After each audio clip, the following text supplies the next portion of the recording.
Welcome to the Smart Women of Business podcast. We've got big ideas for small business.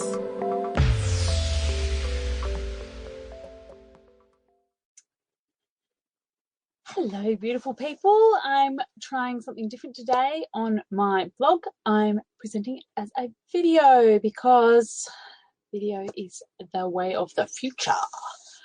So today I want to talk about something different, cross between marketing and mindset.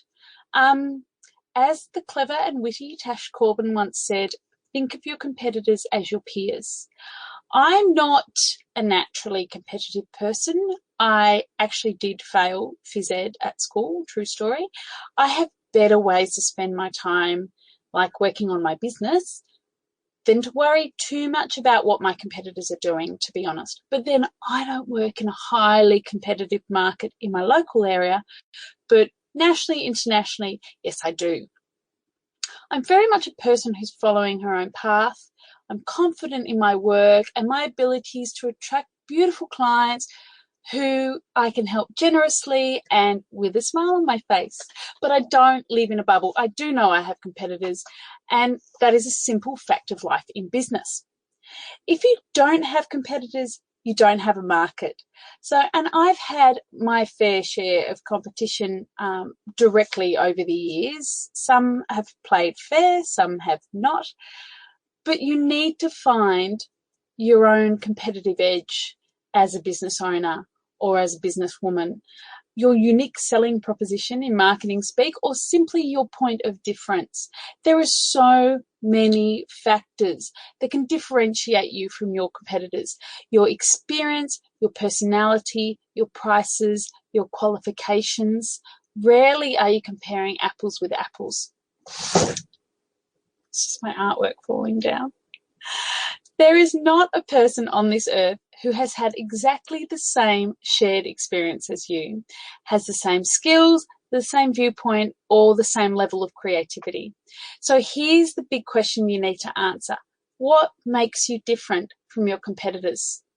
You can really go deep on this. You can research your competitors. You can do some soul searching on your personality and how you approach your business and how you do your business and how you work with your clients. You can do some self-examination, some navel gazing, as they call it. I'm not entirely sure why, about why you are so brilliant at serving your clients. Or more to the point, what makes you particularly awesome in your business and the way you do what you do. There is not one individual who can do all the things in your market. So there is simply always something that makes you different to your competitors.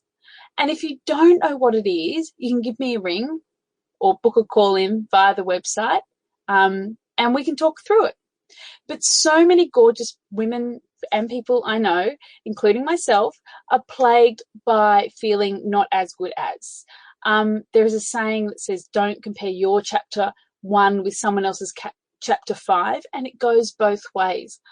I have had, 10 plus years in the business. I've got a master's in media. I've got, multiple qualifications, and I've found myself comparing what I do with people who are just starting out in the industry.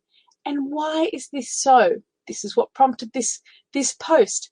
Some of the wisest business women I know admit to still suffering from what is called impostor syndrome, where you always feel like you're not quite there.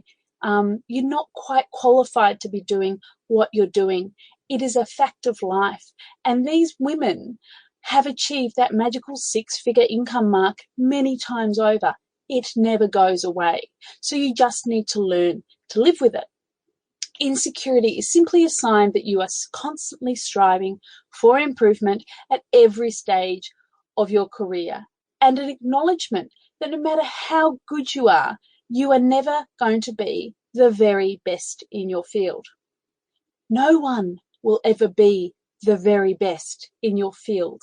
It is not measurable in so many areas that we do, unless you're a sportsman and you are the world champion. And even then, that can be fleeting. The best doesn't exist in a constantly evolving business landscape. So what does investing in your competitors, your energy in your competitors, do other than fuel this comparisonitis, also known as imposter syndrome? It makes you feel worse about yourself, and it is pointless. It fuels insecurity, the feeling of not being good enough. When you are honest, really you are, and you stray from your own path and your own focus, you lose focus on your vision, trying to keep up with the Joneses or the Janeses. Oh, I'm so funny. Do your SWOT analysis, strengths, weaknesses, opportunity, and threats. And usually your competitors come into this threats section, but don't get fixated on what they are doing. Your target audiences are different, even if only marginally. Find your uniqueness, find your voice, and find your path. So what are some good tactics to keep comparisonitis at bay? 1, stop stalking your competitors. It's very tempting to subscribe to every one of your competitors' newsletters.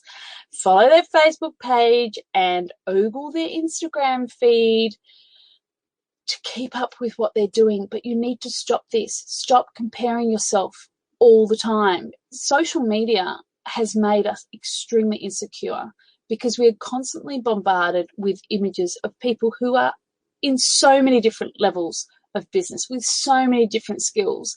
And it's just made us all trying to always outdo each other and be different and be better. I'm going to be better than that person. It's weird and it's stalkerish. So just unsubscribe. 2, remind yourself of all the amazing work you do for your wonderful clients. So you do good every day and be present in the work that you do and stop being impatient that somehow you are going to catch up. It's not going to happen. You're not going to catch up. You're on different paths. 3, keep learning. I'm always doing courses, watching webinars, listening to the podcast, and reading books to keep up with everything that is going on in the huge market that I work in. But it keeps my job interesting. I love playing, I love learning, I love experimenting, and it helps keep your brain ticking over, and creative time helps you think more expansively, which is where the good ideas come from. But really it comes down to your mindset and your self-confidence. And that's what I spent a lot of my time talking with my clients about, is establishing them as confident human beings and saying you are doing the right thing, due diligence in terms of setting up a business, establishing what your market is, your target audience, and going through ticking all the boxes, but at the same time, hand-holding and reassuring them that they're on the right path. So if you're confident in your own skin, you're comfortable with the idea that you are on your own path and you're in pursuit of your own goals, not someone else's, then comparisonitis can't possibly be made because your reality isn't actually comparable to someone else's. You are a completely different being. So you don't need to be better than anyone else. You just need to be different. So stop worrying about what they're doing and concentrate on helping your clients.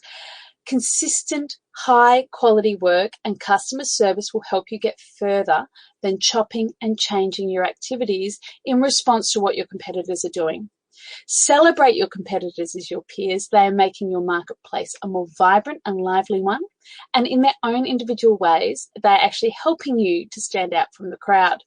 And to get woo-woo on you, as I love to do, if you cannot celebrate your competitors' successes, you are not living a truly abundant life. Wow, that's a really woo-woo statement for you. There is more than enough work, money, and clients to go around. And if you want to chat, look up on my website and book in. Thanks for listening to the Smart Women of Business podcast. If you enjoyed this, please subscribe. I'm your host, Jane Mackay. To find out more about me, go to www.janemackaycommunications.com.au.